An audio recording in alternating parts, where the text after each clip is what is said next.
Hi friends, welcome back to my YouTube channel. My name is Njeri Mukuhe in case you're watching me for the very first time.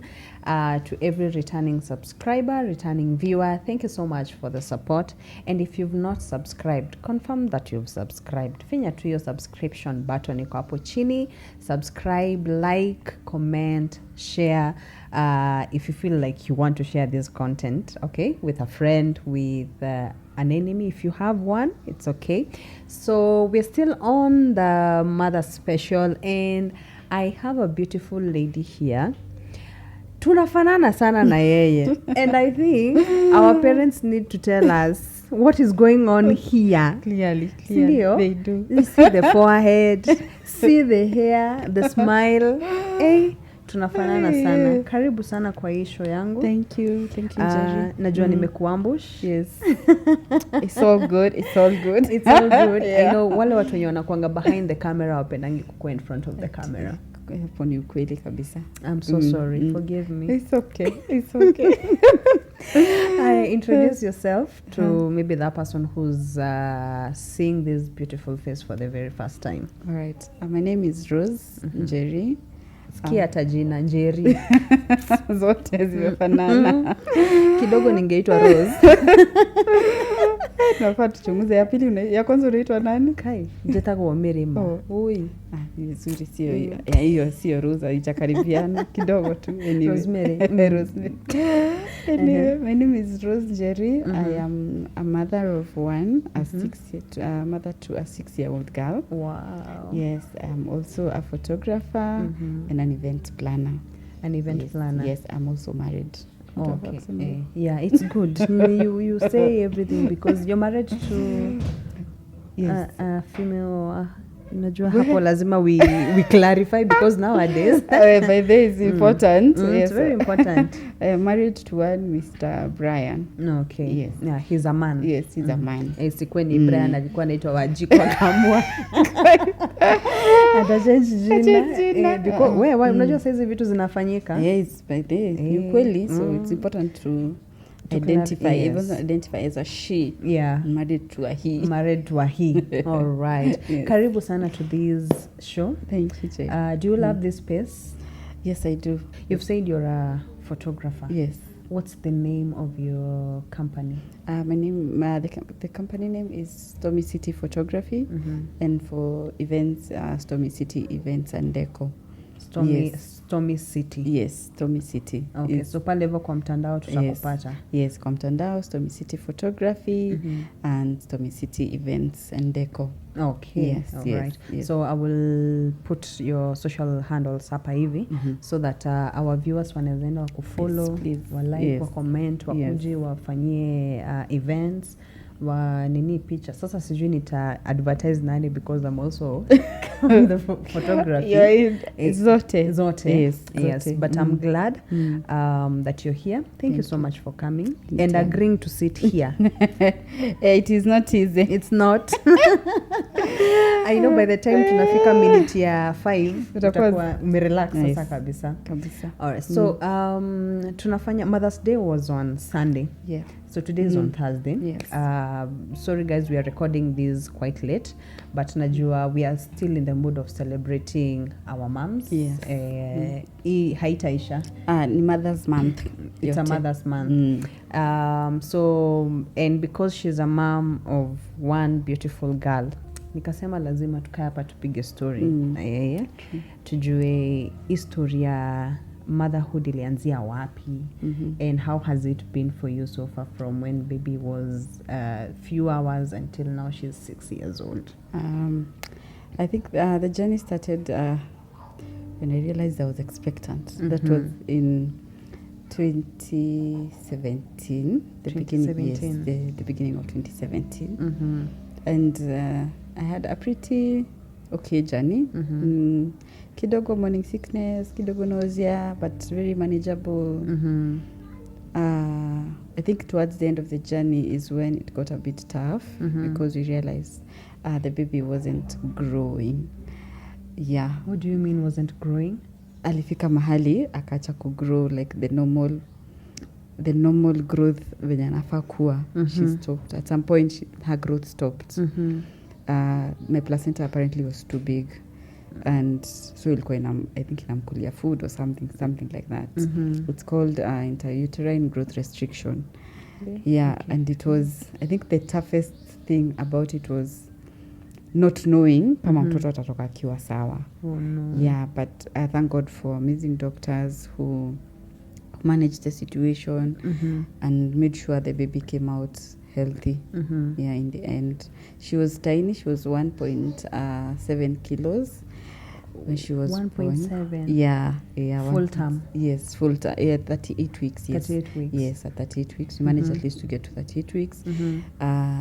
When I went, I used to go for clinics every week because of we had to monitor whether she's okay. And on the 38th week, when I went to that clinic, her heartbeat was fluctuating. Ouch. Like it would come and then disappear for some time. So I had to get an emergency C-section. But I thank God that she was healthy, she was breathing, she could feed. Yeah, but it was a miracle. Like we felt like it was truly a miracle that she actually was whole. Yes. How did you receive the news when the doctor told you like the baby is not growing in the normal rate? I think it was a bit. I think the initial reaction was, I didn't know, like, what does this mean? And then immediately went Google. Our Google friend. And Google is saying this baby needs to be terminated immediately. And I'm telling the doctor, why do we have to keep because I think I was around 20-something weeks. And I'm like, I'm telling the doctor, maybe we should just remove the baby and then niku for some time so that we see whether ako sawa. As in just to make sure she's okay. It's like, no, the only thing we need to do is give you some steroids to just make sure her lungs are fine. As long as her lungs are fine, yes, and she's breathing and eating, she's going to be fine, even if she's going to be a bit smaller. Okay. So that reassurance at least is what helped. And then now I started going for the weekly monitoring. Okay. Yeah, but the initial reaction was we were a bit scared about whether we were not sure whether she'll be fine. Yeah. Actually, imagine you've come all the way to 20-something weeks and you have to terminate the pregnancy. It would have been a bit chaotic, but anyway, we thank God. Okay. Yeah. So you went through the C-section. Yes. Amazing. So you've said that your baby was 1.7 kgs. Yes. I believe before you had held kids who were 3 weight wakona mingi. How did it feel maybe unapewa wako wakina wako 1.7? I think for me it didn't matter. In that moment people would notice, but I was just thankful that she was okay. Like that was for me the most important thing. Yeah, as long as she was breathing and she could feed. It was like, I think the weight, it's other people who notice the weight and they're like, oh, she's small, but for me it was, I think I was just fine. Okay. Yeah. And that's one thing I love with moms. Yeah. Not all moms, but some moms who are comfortable with the weight of their kids. Yeah. Wakiwa pale wadogo. Yeah. Kuna wale wenye anapewa mtoi and they are like, oh, my baby is too small. It's too small, yeah. Anaanza kuona blame herself. Yeah. Maybe there's something she did not do. That's why their baby is underweight and stuff. And also I think the pressure from people expect chubby babies. Like a small baby, it must be something very wrong with you to have a small baby. And even up to now, she has never grown fat. That big. Yeah, she's just a petite girl. But it's always an issue with people. Everyone is like, why are you not feeding? From my own mother, like, this baby does not eat. And I'll take her to her house and she'll pump her with food the whole day. Because akakosa kula supper. Say amempump the whole day. Amekosa kula supper. Your baby does not eat. As in everyone else has a problem with your child's weight. But I think what the biggest comfort for me is every time I'd go to hospital, they would ask me, because they'd also notice she's small, but then they'd ask me, alizaliwa na weight gani? And then they'd be like, then ako sawa. Yeah.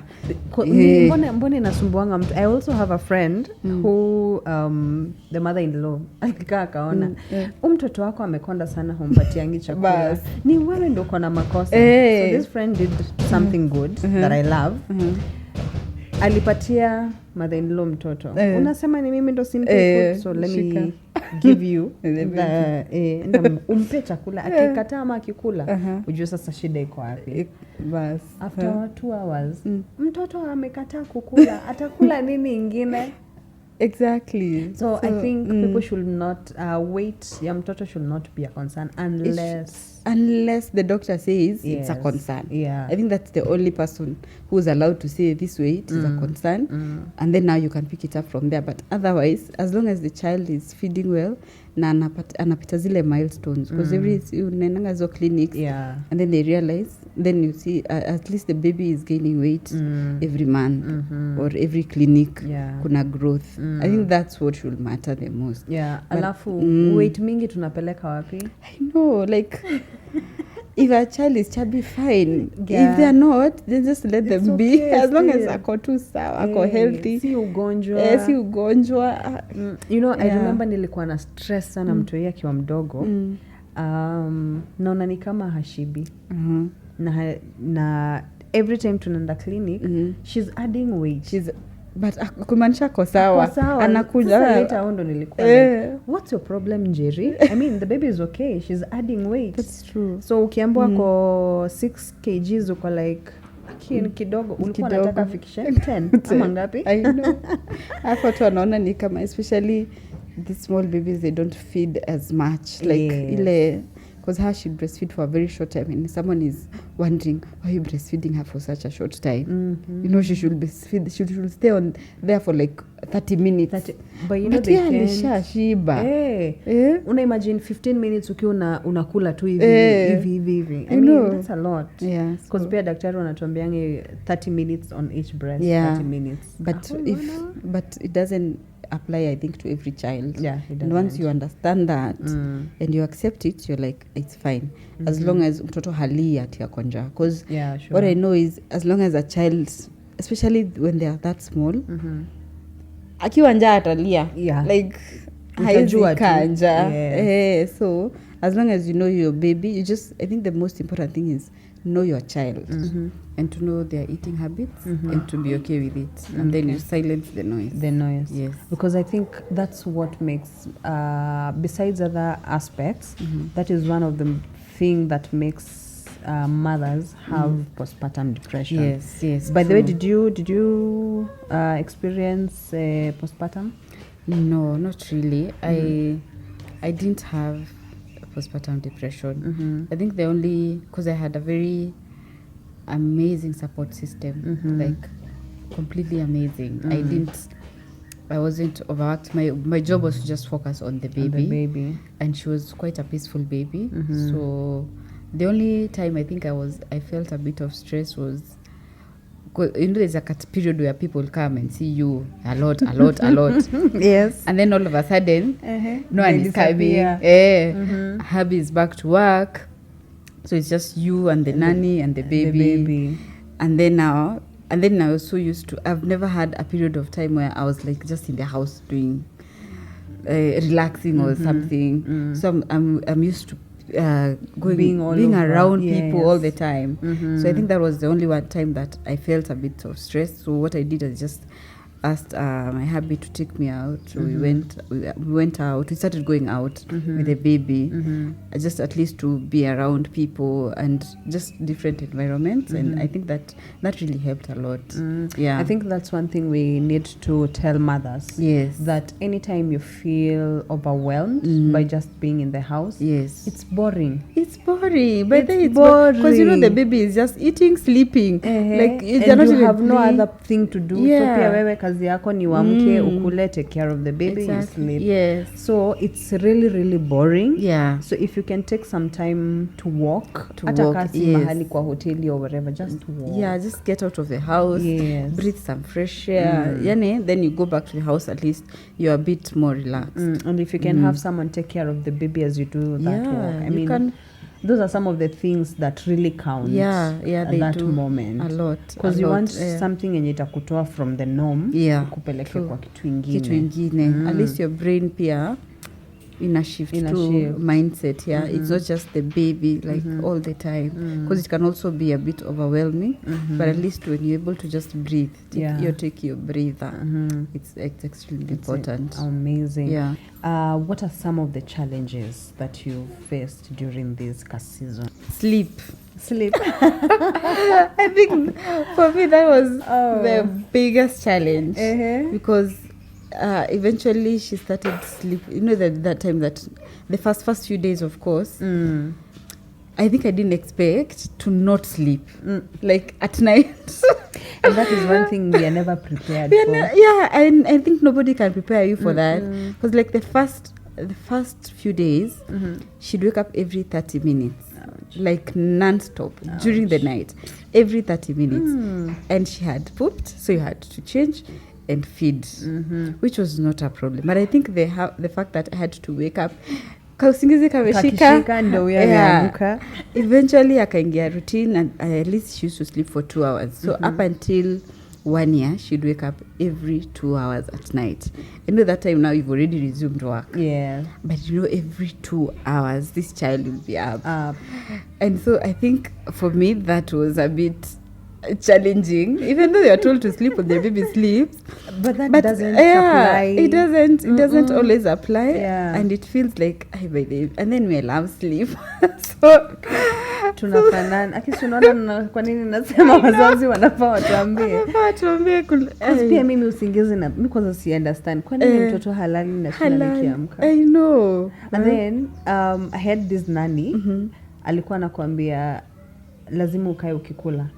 So mtoto amelala, so hiyo ndio time yenye nafanya nikula, but ninakula. Unakula instead. By the time I'm done eating, the baby is up. Sasa nitalala saa ngapi? Surely. So I was looking forward to the evenings when the father would come achukue mtoto. Ulale kidogo. Mimi nilale.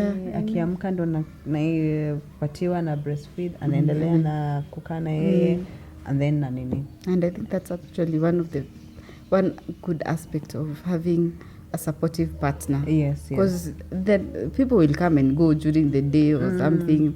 But when you have at least a supportive partner, you know, at least kidogo uta relax. Relax. And I think hizo nzile aspects zinafanyanga watu wanaingia wanapata depression if you don't have a good support system. That's true.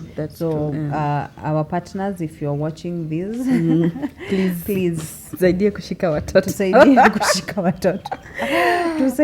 kushika watoto, because hapo ndo inakuanga. By the way, unless you've gone through this, you cannot understand. You can't, it's true. You know, before nilikuwa na friends who were ahead of me, who became moms before me, and I would really look forward to that moment yenye tena nimshikie mtoto nimwangalilie alale. I didn't know God was preparing me for your season, for my season, because let me tell you, it's tough. And even up to now, she'll wake up sometimes at night. I'm thinking, please, just sleep. Let us just sleep. I think for me that was one of my biggest challenges. The challenges. Yeah. But also as ukiangalia, it's something that makes you happy at the same time. Yeah. Because you can't complain. You can't. At the end of the day, it's a challenge, but it's a challenge worth having. Because if I wouldn't have her, then I'd sleep, but I would actually not be sleeping, because I'm like, I want a baby God, you know, and it's now another stress. Yeah. So it was a good, it's a good challenge. It's a good challenge. Yeah. And I think also now when she got older, discipline is another whole challenge. Oh no. Because now in the stage where she's 6, and you have to, streamline things. Like the world doesn't work the way you want it to work. Yeah. Or the way a child wants freedom to do everything and whatever she wants to do. Sure. No structure, and you have to create structures. You have to make sure she has good manners. And I think it's a bit of a challenge being able to streamline that, to at least make her a decent human in the society. And you're not the only one being called uko kwa estate. Mama Milan, please kama mtoto wako amechapana, mtoto wako ametukanana, you're raising, at least trying to raise a decent human being. Inahitaji Mungu. Na si rahisi. Si rahisi, especially because our kids are, sisi tulikuwa tunaambiwa na unasikia. This ones you have to explain. It's a whole discussion. It's a whole discussion. Sit them so down. We have a talk. Yeah, you have a talk, and it's challenging. Actually, sometimes I feel like I am parenting myself sometimes. Because pia mimi nilikuwa kichwa ngumu at some point. And then na ile mnabishana na mzazi. Okay, mimi sikubishana because I was not given the opportunity to. But this one is talking to you the way you'd have talked to your parents. It's only that you didn't have the opportunity. So it's like you're arguing with yourself. Yes. And it's challenging, but at the same time it's good to actually now finally umemwambia kitu like 1,000 times, and then one morning umeshinda ukimwambia you need to wake up and spread your bed, and one morning too anaamka anatandika kitanda. And you're like, okay, kumbe unasikia. And you're like, okay, the challenge is worth it when it finally pays. Okay. What is that one thing that you've learned throughout this motherhood journey? I think there are many lessons I've learned. One, that God loves me. For him to give me that child, I felt so much love, because she's a wonderful child. Like I love that girl to bits. Yani ile you're like you don't have her for anakusumbua unampeleka kwa auntie yake, then you're like, oh my God, I miss this child. It's so I think that's one of the biggest lessons, and to also see God work through her. Like if there's one person I think also God loves, is my child. My child will speak things into her life without even knowing. The way we are told, you don't have because you don't ask. You don't. Yes, that's very true. So for her, she asks, and she doesn't even know it. Like she'll just ask for something she wants, and I'll tell you, by the end of the week, by the end of a day, atakuwa nayo. So I see God in her, and I've learned to ask God because He hears, and I've seen Him hear her prayers. Amazing. Does that also teach you that you can ask anything from your Father and He will provide? Definitely it does. It does because it has happened not once, so many times. And just recently she asked my friend to get her a toy car, those remote control ones. And she'd never had one. And so my friend was like, I'm going to buy for you. But even before she bought, that week she was rewarded in school with a remote control car. And I'm like, serious? God answers your prayers. Like you asked for it, and it was Monday, and they were rewarded I think on Thursday. You get? Yeah. So I see that, you can look at it like such a small thing, just a remote control car. By the way. But she actually uttered that I would want this. Yes. And received it. And I think for me, it amplifies the fact that when we ask our Father for stuff, when we ask, they may look like very small things, but He actually does answer. He hears and answers. He hears and answers. That reminds me of a story of a boy tulikuwa na yeye church. Tukiwa wadogo, but I think he was a bit older than I. So tunaenda fellowship, home fellowship. And unaona vile unaulizangu ungetaka God akubless na nini, ama ungetaka tukuombe nini. Alisema ningetaka God anipe sungura. Wow. And everyone is like, sungura really? Sungura? Really? All other things. You should have asked for something bigger than sungura. Yeah. But that was his prayer. Yeah. And someone in that meeting alikuwa anasungura mahali akampatia ni juu tu aliuliza. Exactly. So how else would you convince this boy that God does not answer you can't. prayers? He knows. He will actually grow up believing that God actually answers prayers. Yeah. And I think it's important to learn from children. To learn, because even when she got that remote control car, the teacher was telling me, but there was an umbrella. I wished she had picked an umbrella, because an umbrella is functional. But I was like, actually, I'm glad she got that, because that was her prayer. Yeah, that's what she wanted. Yeah. Again, her being a girl, the teacher couldn't understand. Why is she picking a car instead of an umbrella? Something that girls wanna fancy. Yeah, wanna fancy. But for her, that was her prayer. It was answered in that way. And I think it's very powerful to actually see it happen. And it hasn't happened once or twice. It has happened so many times. Sometimes she'll just ask, and it's something we had already discussed with my hubby that she'll get. So I see God answer. I think that is one of the biggest lessons that I've learned about, and still learning. And I'm still learning. Yeah, definitely. It's still a journey. Amazing. Did you at some point feel like you're a bad mother? I think I feel that. I think it's a feeling that occurs mommy frequently. Guilt. Yes. Mommy guilt. Yeah. And I think especially when you're disciplining this child, because you love her so much, you want her to have everything, but you also know that the world doesn't work like that. Yes. Ukimwachilia tu hivi kidogo ata sleep. Exactly. So I think not giving her everything she asks sometimes makes you feel like maybe I could be a bad mom. Or not letting her have everything.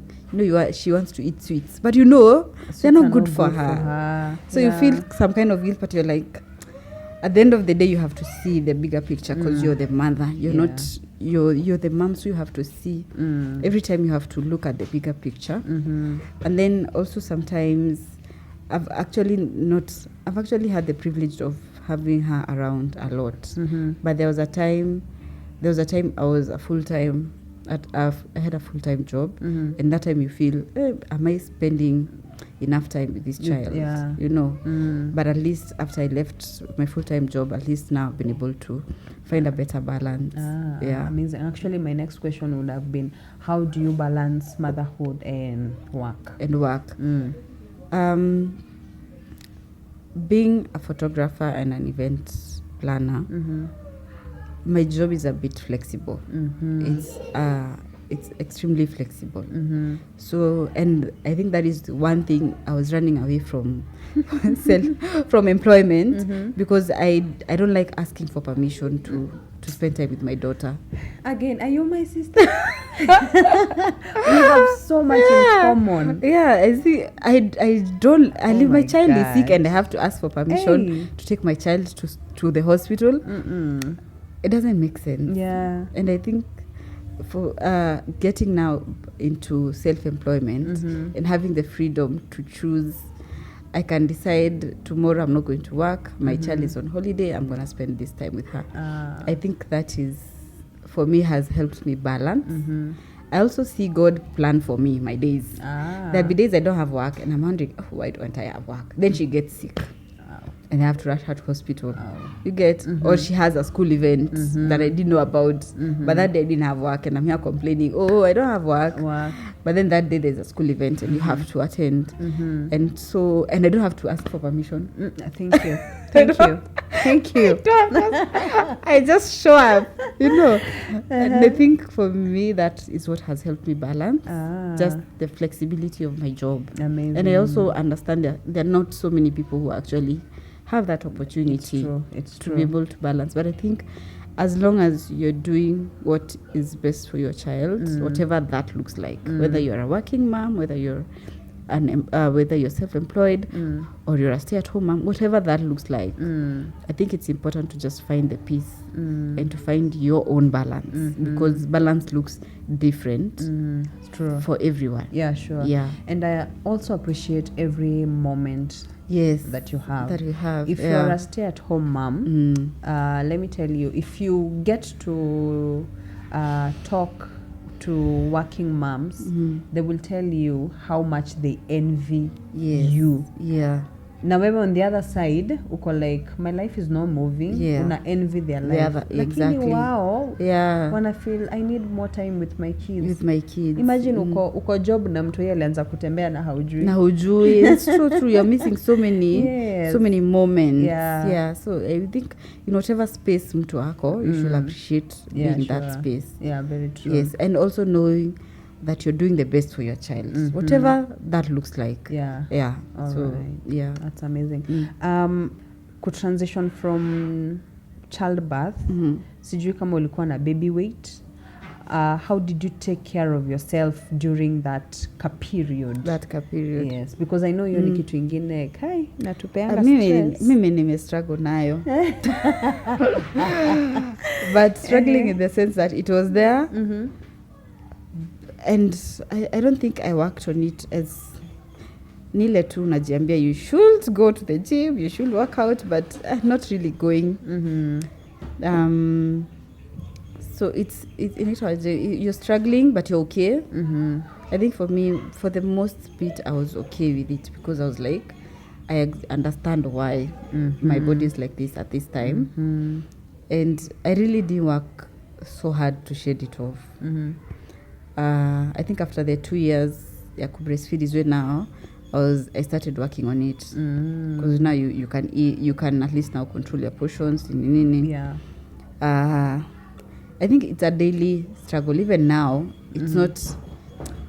In it, you see, there's the way feel like you're not in your right weight. Exactly, and there's the way I think the world views women. And I also think the problem is depending on where you came from, like before conceiving and before the baby, unajiangalianga before and after. Exactly. So hii before ndo inaanza kukupa hiyo pressure ya kurudi rudi huko kwenye ulikuwa.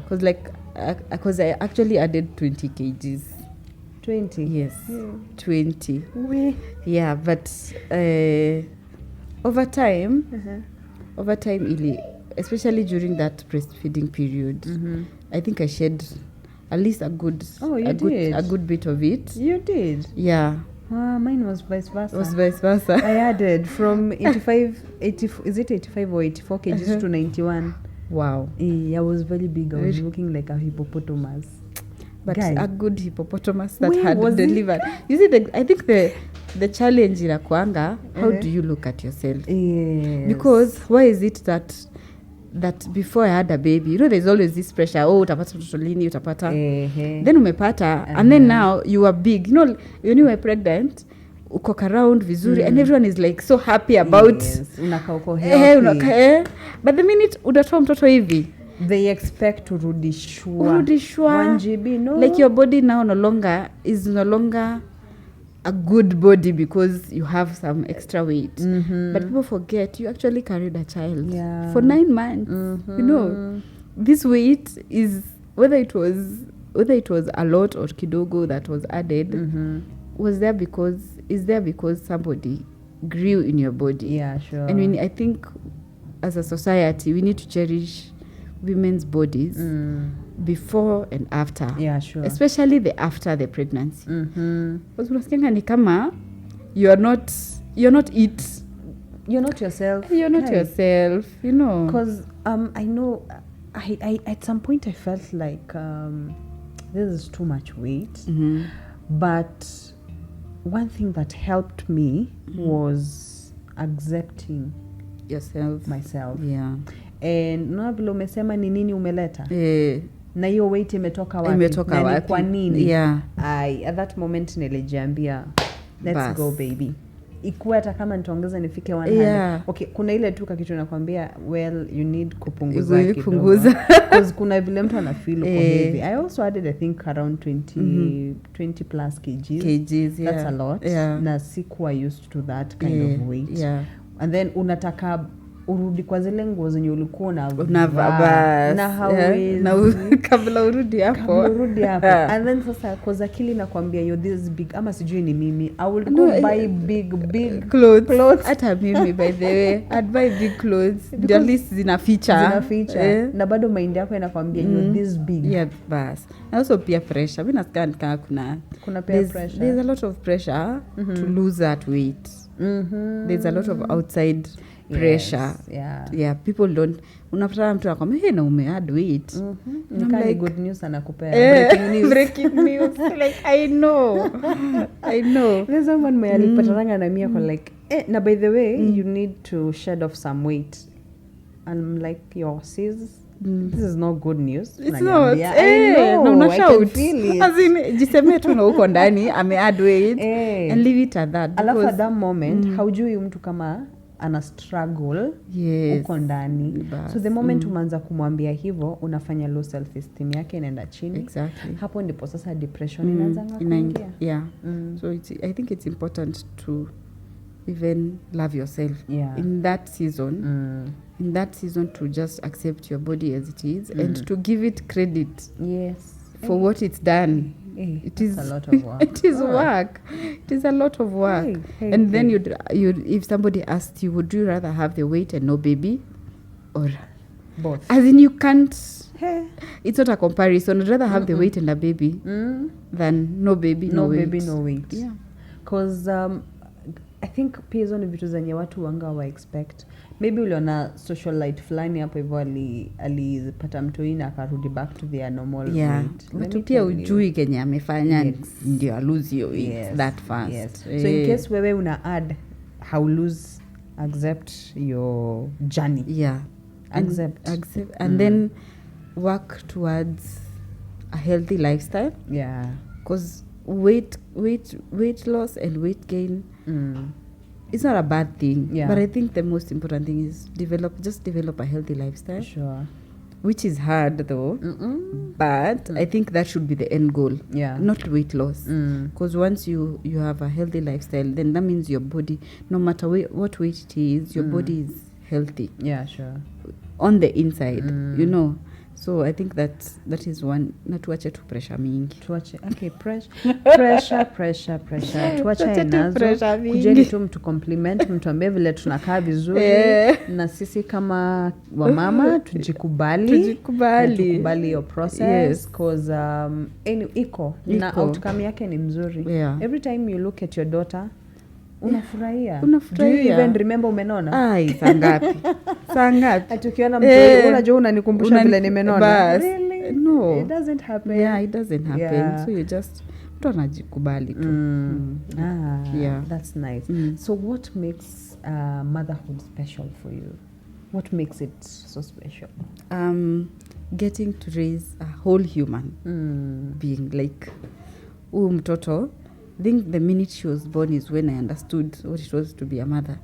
Like this child depends on you for everything.